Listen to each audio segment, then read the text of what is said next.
บาทนี่แล้วเรียนแล้วงานแล้วบุญบังไฟแล้วสงกรานต์ปิดว่าง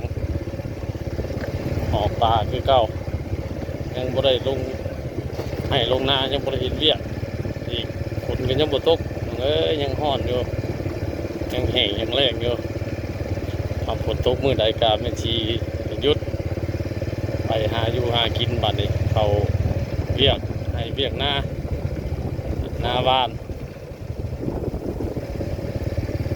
วันนี้กับพุทธแหละออกไปหากินข้าวปลาก่อนหลังจากที่บ่ได้ออกปลาหลายมื้อหลายวัดเลยโอ้ยหลายมื้อเลยเป็น10 กว่ามื้อแล้วคนเคยออกปลาคู่มื้อแต่หยุดหลายมื้อเนาะตั้งแต่มื้อสีเผือกสีเทียนตั้งแต่กะเกียมใส่บุญบังไฟ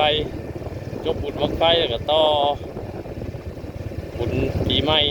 หรือสงกรานต์ว่านี่ก็ไปแห่พระแห่ทรงแล้วเรียบร้อย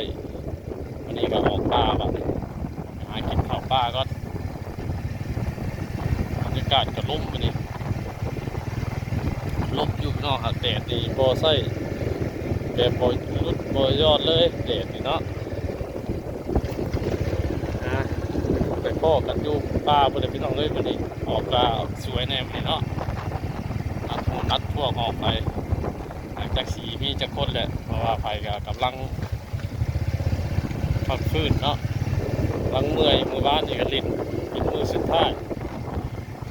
ไปกันเต็มที่ไหนก็ได้อ๋อสีคือสิบลายแล้วลากพดนี่เลยโดยล้มพี่น้องเลยโอเค